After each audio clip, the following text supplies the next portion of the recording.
Bonjour à tous, aujourd'hui on va parler des fonctionnalités avancées du thème par défaut de PrestaShop. Donc ce sont des éléments qu'on n'a pas vu la dernière fois. Donc typiquement, dans la partie préférences thème, vous accédez à la liste des thèmes PrestaShop dont le thème par défaut. Donc ça se trouve dans préférences, thème. Une fois que vous êtes là-dedans, il y a deux options qui sont intéressantes à droite. Ici, c'est le configurateur de thème et les paramètres avancés. Donc dans le configurateur de thème, on retrouve en fait différentes options qui concernent l'administration du thème PrestaShop, donc du thème par défaut. L'avantage de ça, c'est que le thème par défaut de PrestaShop, il centralise l'administration de l'interface, ce qui n'est pas le cas de la plupart des thèmes PrestaShop qui nécessitent d'activer multiples modules où le contenu est décentralisé. Donc des fois c'est plus difficile pour l'administration et aussi pour le client à s'y retrouver. Là, par exemple, on peut justement gérer les liens des réseaux sociaux, les boutons de partage, afficher le bloc CMS, etc.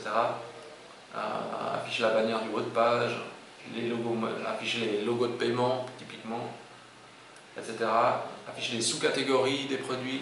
Donc tout ça se gère en fait dans le configurateur de thème de PrestaShop.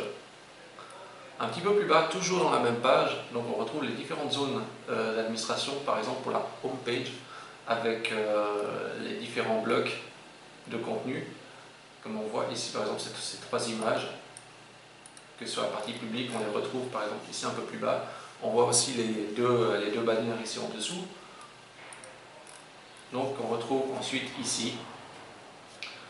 Mais c'est pas tout, on retrouve encore les bannières du haut.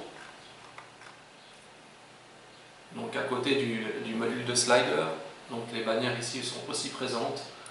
Donc c'est ça aussi l'avantage, c'est que l'administration du thème est facilitée parce qu'ils ont maximisé tout sur une seule page dans l'administration.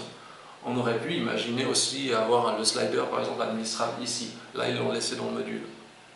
Mais on a au moins les informations principales qui sont regroupées au même endroit et pas un module pour chaque élément. Donc ça c'est un premier avantage. Maintenant il y a un autre élément encore important à souligner dans le thème par défaut, qui est aussi disponible dans les autres thèmes standards PrestaShop, c'est justement les paramètres avancés. Il n'est pas rare d'avoir des demandes de clients qui essayent justement d'afficher, masquer une colonne ou ce genre de choses. Et ça c'est disponible en fait dans les paramètres avancés. Donc on peut déjà choisir si on veut une colonne de gauche ou non, avoir une colonne de droite ou non. Donc ça c'est des paramètres généraux pour l'ensemble de la boutique. Et ensuite on peut restreindre le niveau d'exception par type de page. Donc ça peut être sur les pages nouveautés, pages promotion, pages produits, etc. Donc on retrouve ensuite la liste de toutes les pages avec l'approbation si la colonne de gauche doit être affichée ou la colonne de droite doit être affichée. Typiquement, si on va sur une fiche produit, prenons ce produit-là, on voit ici qu'on n'a pas de colonne en fait, ni à gauche ni à droite. Ça, c'est la partie bloc qui fait partie de la fiche produit. J'aimerais avoir une colonne à gauche, donc je vais greffer sur la partie fiche produit la colonne de gauche.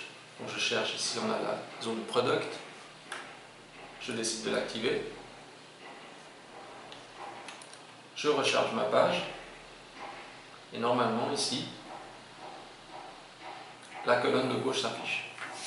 Donc vous voyez, les éléments se sont adaptés, donc ils se sont réduits pour permettre le positionnement de la colonne de gauche. Donc ça permet d'agencer quand même un peu plus précisément l'interface de la boutique.